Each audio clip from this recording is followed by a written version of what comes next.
And Liz Collin joins us right now. She's a journalist with Alpha News. Liz, thank you. It's great to see you again. Wow. America is getting to know this guy, and I don't think they're going to be impressed once they know everything. Good to see you again, Greg. Yeah, it's hard to believe. I left corporate media to sort of set the record straight about all of this that happened in May of 2020. And that was with my book, They're Lying, the media, the left, and the death of George Floyd. But a big part of they is Minnesota Governor Tim Walz perpetuating these lies in Minneapolis that spread all across the globe.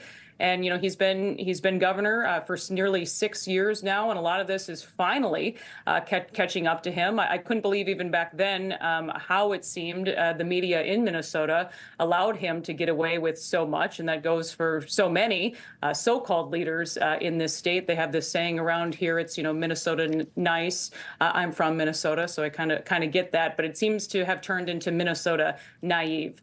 But I did detail these command sergeant majors, in fact, 3 of them altogether in September of 2022, thinking that story would catch on. The fact that all of these guys in the unit said that Walz clearly knew about this deployment and decided to leave his unit before they all deployed to Iraq. And they wanted to go on the record, put their face and their story out there after trying to get the attention of the mainstream media in Minnesota really for years. It bothered them that Governor Walz was using this command sergeant major rank on a lot of his literature. This is when, he was running for Congress back then. But they tried for a long time to go to him directly to say, hey, this is stolen valor. You can't do this.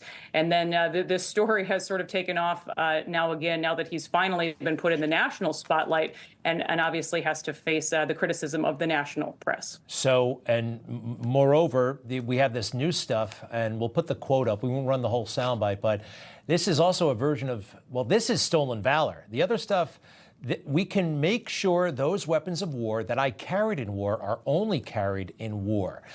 This is new to me. Have you heard this before? Is he known for boasting about being in war when he wasn't in war?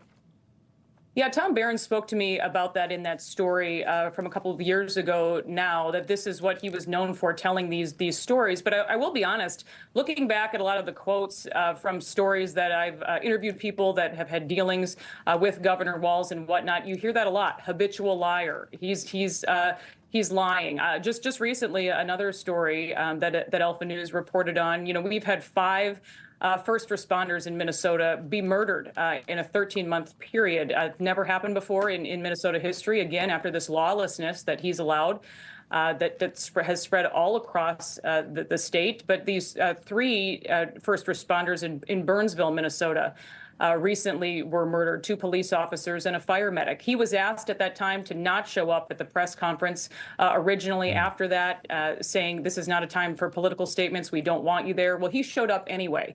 And people came out and talked about how bad that was. There are so many things that seem to question his character that I think the press has given him a pass on in Minnesota. We have a long thread on Alpha News. If you go to Alpha News MN, who is Tim Walz? Because it seems we're almost the only outlet in the state that's really been reporting on these divisive and dangerous things that he's been, pushing.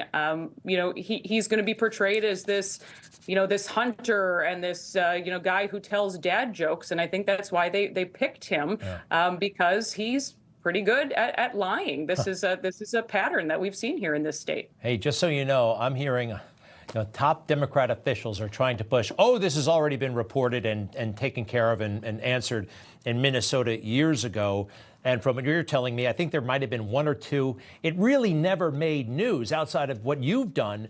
It didn't catch on with the local media in Minnesota. So the idea that this was all adjudicated or whatever is wrong, right?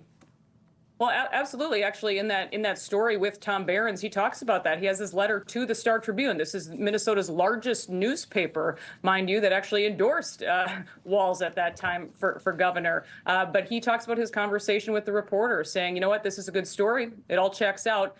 but we're not going to run it. And this is when Tom Barron says, you know, what is this, North Korea? Is that is that where we live? But again and again, I've heard those stories from people that have tried to get a lot of these stories' attention. Take a look at the officers I interviewed for the fall of Minneapolis. Nobody in the media seemed to care about what they went through, their precinct being served up to the mob. You have a police force in Minneapolis down by nearly half from the beginning of May of 2020. And again, that's under, you know, this so-called leadership of Walz, allowing the city to burn for days. Liz Collin, thank you for your work. You got to check out The Fall of Minneapolis. You can watch it for free, thefallofminneapolis.com, and follow @Liz Collin.